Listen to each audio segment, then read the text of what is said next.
It's a great day when you're hanging around. Nothing's ever going to bring me down. Good times are coming our way. Whenever, wherever, whatever today. Today is going to be a great day. I am Nikki G, your host. Welcome to the Lone Doctrine, the food for thought exploration station, and your place in making today better than yesterday. This month, this moment, we've been talking about the impact we can make each and every day, the ripple effect of life. And we explore this concept because I found the explanation of the matter at hand, and it's called the domino effect. This discovery that I have found is full of all kinds of good food for thought. So I'm just going to go ahead and dive right in. The ripple effect, emotional contagion in groups by Reflected on the Mind. The ripple effect is emotional contagion in groups, which is more precisely the transfer of moods among people in a group.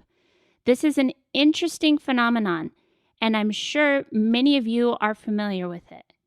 It is obvious that with the moods of others, that they affect us, and spending time with someone negative will increase your own negativity. In a study, the author Barsade wanted to examine this in an experimental setting. He did so by hiring a trained Confederate who manipulated and monitored different moods, and it was found that both outsiders, observers, as well as participants reported differences in mood depending on the mood of the Confederate. Today, the subconscious, automatic, and emotional contagion has accumulated most of the evidence.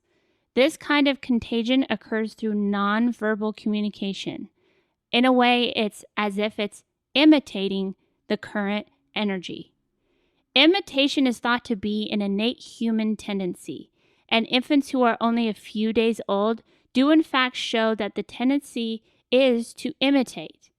Once people imitate, they will experience the emotion itself, and this is the basis for emotional contagion in groups. Social comparison theory states that people compare their moods with those of others and then act situationally appropriate. People use emotions as social information cues, and these emotions do have contagious effects, as well as cognitive perspective taking, essentially putting oneself in the situation of others. Negative stimuli and negative events do elicit stronger emotional, behavioral, and cognitive responses than either neutral or positive ones. The way a person expresses emotion is also contributing to the contagion process.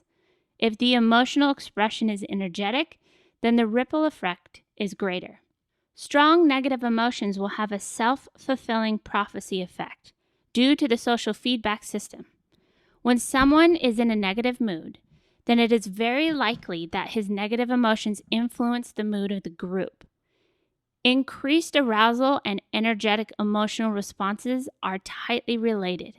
This arousal will increase a person's emotional involvement. Emotional contagion influences cognitions, behaviors, and attitude, and the manipulation of moods that can therefore be used to change these. The good thing about all this is that the positive emotional contagion has a similar effect on us as the negative. So it is all about facilitating the positive moods.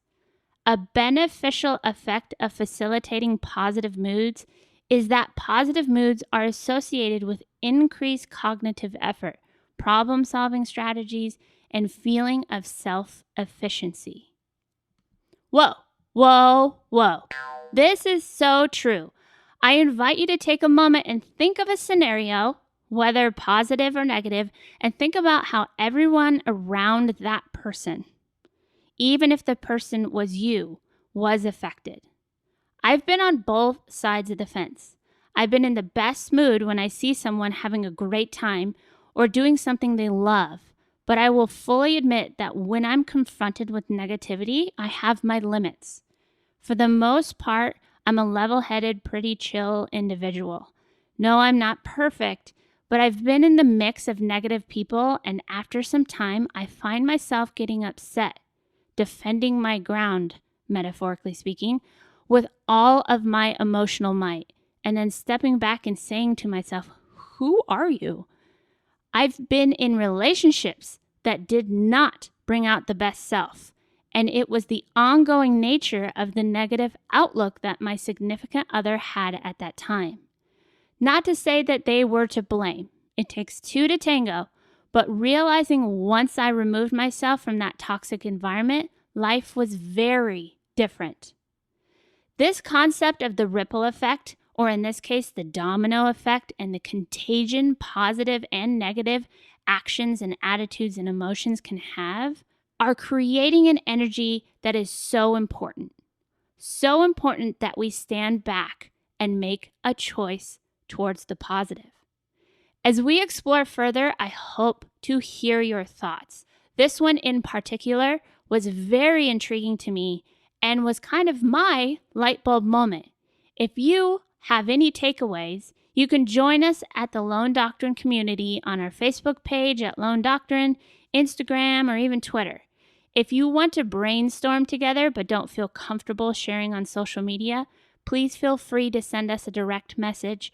Our doors are always open. So today and every day, keep fighting the good fight.